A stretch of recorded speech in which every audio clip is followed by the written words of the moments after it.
Tuition IAS में आप सभी का स्वागत है। आज हम बात करेंगे अग्निपथ योजना के बारे में। पिछले दिनों अग्निपथ योजना काफी विवाद का विषय बना। इसके समर्थन में और इसके विरोध में काफी कुछ तर्क दिए गए। बहुत पूरे देश में काफी उथल पुथल हुआ। इस पर हम बात करेंगे। इसके पॉजिटिव पहलू, इसके नेगेटिव पहलू पर बात करेंगे। इसके बारे में कहा गया, नेगेटिव में यह भी कहा गया कि भरी जवानी में भूतपूर्व होने की ये अभूतपूर्व योजना है। यह भी कहा गया कि अग्निपथ योजना से हम महाभारत को में जीत दिलाने वाले अर्जुन तो तैयार नहीं कर पाएंगे, हम अभिमन्यु को तैयार करेंगे जो जीवन के चक्रव्यूह में उलझ कर रह जाएगा। पॉजिटिव में यह भी कहा गया कि इससे सेना के आधुनिकीकरण में मदद मिलेगी, सेना की औसत आयु में कमी आएगी, भारतीय सेना और भी जवान होगी। अभी भारतीय सेना की औसत आयु 32 वर्ष है और अग्निपथ योजना के लागू होने के बाद भारतीय सेना की औसत आयु 26 वर्ष हो जाएगी। तो हम तमाम पहलुओं पर बात करेंगे, इसके सकारात्मक पहलू, नकारात्मक पहलू, पॉजिटिव, नेगेटिव, समर्थन, विरोध, पक्ष विपक्ष में बात करेंगे। पहले अग्निपथ के जो सामान्य बातें हैं, कब लागू हुई, इस पर क्या क्या प्रावधान है, इस पर हम चर्चा करते हैं। अग्निपथ योजना 14 जून 2022 को रक्षा मंत्री राजनाथ सिंह द्वारा इसकी घोषणा की गई और यह योजना सैन्य सेवाओं में भर्ती की प्रक्रिया से संबंधित योजना है। क्या है? सैन्य सेवाओं में भर्ती की प्रक्रिया से संबंधित योजना है। इसमें भारतीय सेना के तीनों अंगों, थल सेना, वायुसेना, नौसेना में, याद रखिएगा, थल सेना, वायुसेना, नौसेना में अधिकारी रैंक से नीचे, गौर कीजिएगा, अधिकारी रैंक से नीचे के कर्मियों यानी जवान, एयरमैन और नाविक के पदों पर भर्ती के लिए ये लाई गई योजना है। इस योजना के तहत चयनित युवाओं को अग्निवीर कहा जाएगा। योजना अग्निपथ और जो युवा चयनित होंगे वे अग्निवीर कहलाएंगे। भर्ती आवेदन में उम्र सीमा 17.5 से 21 वर्ष रखी गई है और कोविड-19 महामारी के दौरान जो भर्ती प्रक्रिया में बाधाएं आई उसके कारण 2022 के लिए अधिकतम उम्र सीमा में 2 वर्ष की छूट दी गई है। इस योजना के तहत 45,000 से 50,000 सैनिकों का चयन प्रति वर्ष किया जाएगा। जवानों की भर्ती 4 साल के लिए की जाएगी और इसी में से जो सबसे फिट होंगे, योग्य होंगे, 25% को आगे की सेवा के लिए बनाए रखा जाएगा। अब ये सामान्य पहलू है। अब अग्निवीर, जो युवा अग्निवीर बनेंगे, इस योजना के तहत सेना में शामिल होंगे, उनको क्या फायदे मिलेंगे, इस पर बात करते हैं हम लोग।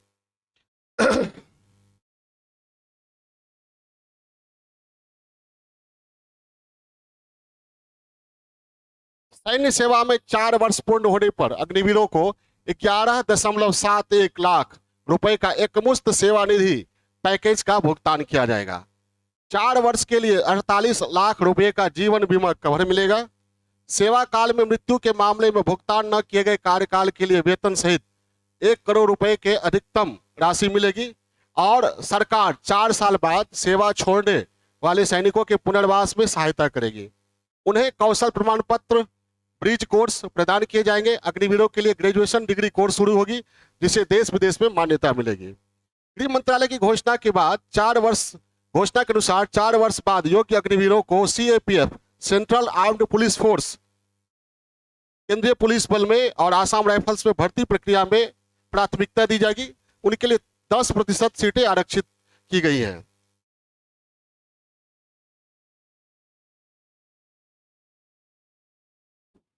चार वर्ष बाद एक तो भर्ती प्रक्रिया में जैसे सीएपीएफ, आसाम राइफल्स में प्राथमिकता दी जाएगी।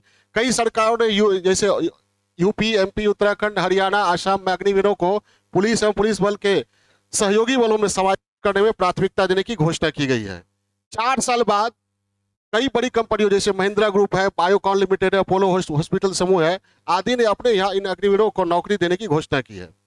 4 साल के डिसिप्लिन और स्किल्ड जीवन के बाद 24 वर्ष की उम्र का व्यक्ति अन्य की तुलना में हमेशा एक बेहतर विकल्प होगा। यानी 4 साल की नौकरी के बाद अग्निवीर अन्य युवाओं की तुलना में ज्यादा फिट, इकोनॉमिकली, मेंटली, फिजिकली हर तरह से फिट होंगे और उनमें कई तरह की संभावना होगी, कई दुनिया भर की संभावनाओं का दोहन करने की क्षमता उनमें होगी।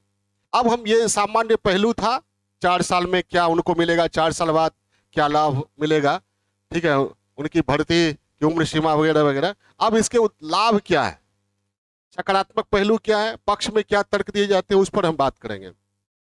सबसे पहला ये तर्क दिया जाता है कि भारतीय सेना इस योजना के लागू होने के बाद पहले से अधिक जवान हो जाएगी। यानी अभी भारतीय सेना की औसत आयु 32 वर्ष है। कितनी है? 32 वर्ष है। और इस योजना के लागू होने के बाद 6 से 7 वर्ष घटकर 20 वर्ष हो जाएगी। भारतीय सेना की औसत आयु 26 हो जाएगी। इस तरह भारतीय सेना पहले से अधिक युवा होगी। दूसरी ये तर्क दी जाती है कि इस योजना से राष्ट्र की सुरक्षा एवं सेवा के लिए इच्छुक नवयुवकों को कुछ समय के लिए सैन्य वर्दी में सेवा करने का अवसर मिलेगा। जोश, प्रेरणा, सैन्य कुशलता जैसी योग्यता और गुणों से परिपूर्ण अग्निवीर भी देश को प्राप्त होंगे। तीसरी, अपनी सैन्य सेवा पूरा करने के बाद अग्निवीर अधिक अनुशासित, तेज तर्रार, गतिशील, प्रेरणायुक्त, कार्यकुशल नागरिक के रूप में देश के विभिन्न क्षेत्रों में अपना कैरियर संवार पाएंगे, देश के समाज आर्थिक विकास में महत्वपूर्ण योगदान देंगे।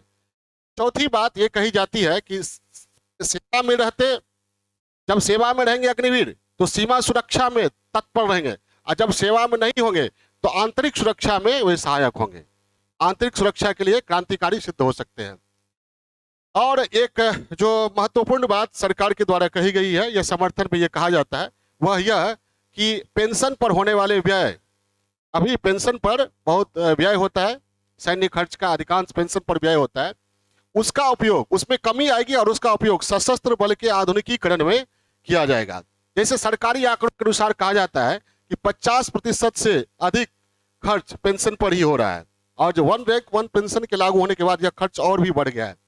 जबकि किसी भी सेना के आधुनिकीकरण के लिए सैन्य क्षेत्र में रिसर्च एंड डेवलपमेंट R&D पर ज्यादा जोर देना जरूरी है। हमारे यहाँ R&D पर मात्र 5 से 10% खर्च होता है, जो सही नहीं है। और R&D पर कम खर्च होने के कारण हमें सैन्य साजो सामान के लिए विदेशों पर निर्भर रहना पड़ता है। तो अपनी सुरक्षा के लिए दूसरे देशों के द्वारा की जा रही आपूर्ति पर निर्भर रहना कहीं से उचित नहीं है, बुद्धिमानी नहीं है। तो ये कहा गया कि पेंशन व्यय को कम करके उसका पैसा सेना के आधुनिकीकरण में लगाया जाएगा, और जो सेना के सामने आधुनिक चुनौतियां हैं, जैसे एटॉमिक वार है, साइबर वार है, रोबोट वार है, आर्टिफिशियल इंटेलिजेंस है, वगैरह वगैरह, ड्रोन वार है, उसके संदर्भ में सेना को तैयार किया जाएगा। 4 वर्ष की सेवा के बाद कौशल और अनुभव के कारण अग्निवीरों को विभिन्न क्षेत्रों में अवसर मिलेंगे। सेवा काल करने के बाद अग्निवीर अधिक कुशल कार्यबल के रूप में आर्थिक विकास में भी सहायक होंगे। रक्षा क्षेत्र में शोध और विकास पर अधिक व्यय से रक्षा क्षेत्र को मजबूती मिलेगी, और हमारी जो छवि है भारत की अभी, ठीक है, रक्षा क्षेत्र में आयात तक की छवि है। बराबर आप सुनते होंगे बोफोर्स से राफेल तक हम आयात करते रहे। ये धीरे धीरे आयात तक की छवि कम होगी, हम निर्यातक बनेंगे। हम निर्यातक बनने लगे हैं अग्निपथ योजना के बाद, लके लागू होने के बाद, और भी हमारे निर्यात में तेजी आएगी और आयात में कमी आएगी। ये सारा पॉजिटिव था, ठीक है। मुख्यतः पॉजिटिव में सकारात्मक पहलू 2 या 3 है। एक, इससे सेना के आधुनिकीकरण में मदद मिलेगी, सेना पर पेंशन व्यय में कमी आएगी, और उस राशि को R&D पर, सेना के आधुनिकीकरण पर खर्च किया जाएगा, और भारतीय सेना पहले से अधिक जवान आएगी। ठीक है, ये 2-3 तर्क जो है सबसे बड़ा तर्क है। अब इसके विपक्ष में क्या कहा जाता है वो भी हम लोग देखते हैं।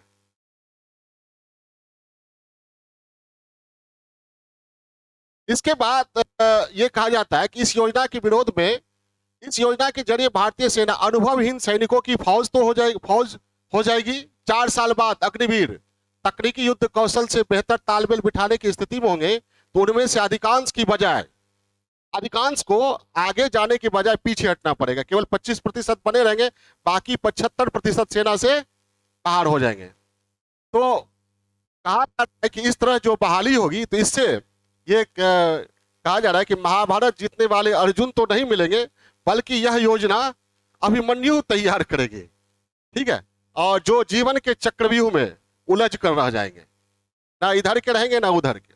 और हर साल 75% सैन्य साजो सामान और हथियारों की ट्रेनिंग से प्रशिक्षित 75% युवा समाज में जाएंगे। समाज को उनको समाहित करना करना पड़ेगा। समाज को हर साल हथियारों की आधी अधूरी ट्रेनिंग के लिए सेना से खारिज किए गए और बिना नौकरी से निराश करीब 40,000 मतलब 75% युवाओं को समाहित करना होगा, जो किसी दृष्टि से उचित अच्छा विचार नहीं है। इसके प्रशिक्षण और अनुभव का लाभ और सामाजिक और गैर कानूनी तत्व भी उठा सकते हैं। 75% जो समाज में आएंगे उनका लाभ और सामाजिक लोग गैर कानूनी तत्व उठा सकते हैं। ठीक है। और हालांकि ये आशंका गलत भी सिद्ध हो सकती है, लेकिन समाज के इस तरह के सैन्यीकरण से बढ़ने वाले खतरे से भी इनकार नहीं किया जा सकता है। यह भी सरकार पर यह आरोप लगाया जाता है कि सरकार ने पेंशन का राजनीतिकरण किया और उसके बाद 1 रैंक 1 पेंशन लागू किया, जिस पर पेंशन पर व्यय बढ़ गया। अब यही सरकार पेंशन को कम करने के नाम पर अग्निपथ योजना लागू कर रही है। ये सब विरोधियों का विपक्ष का तर्क है। सरकार पर इसके विपक्ष में यह भी तर्क दिया जाता है कि अगर सरकार को पेंशन व्यय को कम करना था तो बड़े बड़े अधिकारियों के पर किए जाने वाले पेंशन, सांसदों विधायकों के वेतन भत्ते में कटौती की जा सकती थी। और सेना में समाज के सबसे कमजोर तबके के युवा, घरों के युवा शामिल होते हैं। ठीक है। तो विरोध में यह कहा जाता है कि सरकार रिफॉर्म की शुरुआत की बजाय नीचे से करती है। नोटबंदी हो या और भी ये अग्निपथ हो, इसका चोट सबसे पहले सबसे कमजोर वर्ग को ही पड़ेगा। साहसपूर्ण सुधार के नाम पर सरकार ऐसे कदमों को आगे बढ़ा रही है, ये कहा जा रहा है, जिससे समाज का आखिरी आदमी पीड़ित होता है। जैसे नोटबंदी है, कृषि कानून है, श्रम कानून है, ठीक है, और अब अग्निपथ योजना। क्योंकि इससे सीधे वे युवा प्रभावित होंगे जो कमजोर तबके से आते हैं। ठीक है। उच्च वर्ग के युवा नहीं जाते हैं सेना में, अधिकारी वर्ग से नीचे के रैंक में बहाल होने के लिए नहीं जाते हैं। तो इसका चोट सबसे पहले उसी कमजोर वर्ग के युवाओं पर ही पड़ेगा। और विरोध में ये कहा जाता है कि सरकार जो भी सुधार कर रही है, साहसपूर्ण सुधार, उससे सबसे कमजोर वर्ग को ही ज्यादा चोट लग रहा है। एक और ये कहा जा रहा है, इस योजना को भरी जवानी में भूतपूर्व होने की अभूतपूर्व योजना है। 4 साल में ही अग्निवीर रिटायर्ड कहलाएंगे, सेवानिवृत्त। ठीक है। तो क्योंकि 4 साल बाद उनसे पेंशन लाभ भी नहीं मिलेगा और इस 4 साल के दौरान कई नौकरियां अग्निवीरों के पहुंच से बाहर हो जाएगी। तो ये है। उसके बाद ये 4 साल तक तकनीकी एवं अन्य प्रशिक्षण प्राप्त करने के बाद अनुभवी होंगे, लेकिन जब ये अनुभवी हो जाएंगे तब ये सेना से बाहर हो जाएंगे, हम उनको खो देंगे। एक ये भी बात आती है कि अगर सरकार इसे बेरोजगारी उन्मूलन योजना की तरह न प्रस्तुत करती, इसे आर्मी ट्रेनिंग कम सर्विस, गौर कीजिएगा, आर्मी ट्रेनिंग कम सर्विस स्कीम की तरह प्रस्तुत करती, तो इतनी गलतफहमी न होती, इतना विरोध नहीं होता। वास्तव में देखा जाए तो यह हूबहू किसी प्रोफेशनल सिस्टम में चलाए जाने वाले ट्रेनिंग कम सर्विस कोर्स की तरह है, जिसमें निश्चित समय अवधि के लिए कुछ चुनिंदा युवकों को इंटर्नशिप, ट्रेनिंग, रिसर्च, प्रैक्टिकल इत्यादि करने के लिए अवसर प्रदान किए जाते हैं। इसके साथ ही कुछ स्टाइपेंड, फेलोशिप देकर भी उनकी मदद की जाती है। बाद में उन्हीं में से कुछ को प्लेसमेंट दे दी जाती है, जबकि बाकी लोगों को अनुभव प्रमाण पत्र और कुछ अन्य को आकर्षक पैकेज के साथ स्वतंत्र कर दिया जाता है। सरकारी प्रणाली में इसका अच्छा उदाहरण है विश्वविद्यालय यूजीसी द्वारा चलाई जा रही जेआरएफ और एसआरएफ स्कीम, ये जानते होंगे आप लोग। तो कहा जाता है कि सरकार इसे रोजगार योजना की तरह प्रस्तुत नहीं करती तो इतनी गलतफहमी पैदा न होती, इतना उथल पुथल न होता।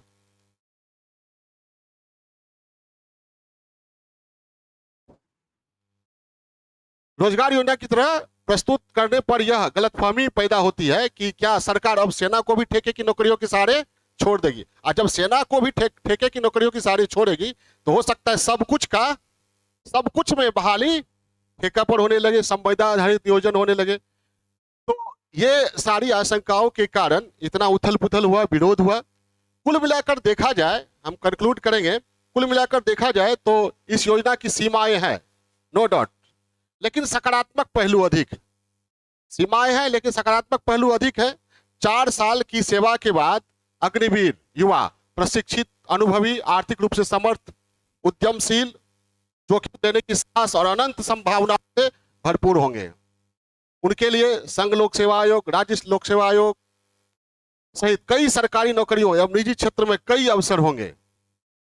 स्टार्टअप भी शुरू कर सकते हैं। इन अवसरों का लाभ उठाने में अग्निवीर युवा अपेक्षाकृत अधिक सक्षम होंगे। राजनीतिक पूर्वाग्रहों से ऊपर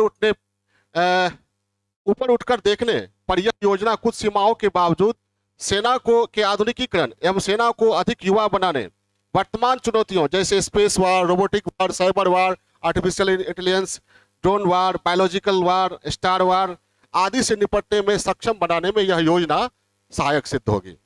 निष्पक्ष रूप से देखा जाए निगेटिव पहलू है, लेकिन सकारात्मक पहलू अधिक है। और 4 साल के बाद अग्निवीर ऐसा नहीं कि उनके लिए करने के लिए कुछ नहीं होगा। बहुत सारी नौकरियों में बहाल हो सकते हैं, तैयारी कर सकते हैं। अग्निपथ योजना के कुछ पॉजिटिव्स भी है और बहुत सारे नेगेटिव्स भी है, लेकिन अंततः यह अग्निपथ योजना देश के सुरक्षा के लिए आंतरिक सुरक्षा और बाह्य सुरक्षा दोनों पहलुओं में काफी कारगर सिद्ध होगी, ऐसी आशा की जा सकती है। अंत में एक बात गौर करने योग्य है कि विरोध आंदोलन के क्रम में एक चिंताजनक पहलू रेल संपत्ति की बर्बादी को लेकर देखा गया। हाल में जितने भी आंदोलन हुए, चाहे आरक्षण विरोधी आंदोलन हो या सीए विरोधी हो, कृषि कानून विरोधी आंदोलन, सभी में रेलवे की संपत्ति को नुकसान पहुंचाया जाता है। अरबों की संपत्ति बर्बाद होती है। ये अरबों की संपत्ति किसी सरकार की नहीं है, ये हमारी है, जनता की संपत्ति है। इसे बर्बाद होने से बचाया जाना चाहिए। इसमें जनता का पैसा ही नियोजित है, ठीक है। तो इसका खामियाजा अंततः जनता को ही भुगतना पड़ता है। इस पर लगाम लगाने के लिए रेल अधिनियम एवं सार्वजनिक संपत्ति नुकसान रोकथाम अधिनियम को और भी कड़ा करने की जरूरत है। ये था अग्निपथ योजना के सामान्य पहलू, सकारात्मक पहलू, नकारात्मक पहलू और लास्ट में कंक्लूजन। अगर आप लोगों को अच्छा लगा होगा लाइक कीजिएगा, कमेंट कीजिएगा, सब्सक्राइब कीजिएगा। ओके, जय हिंद।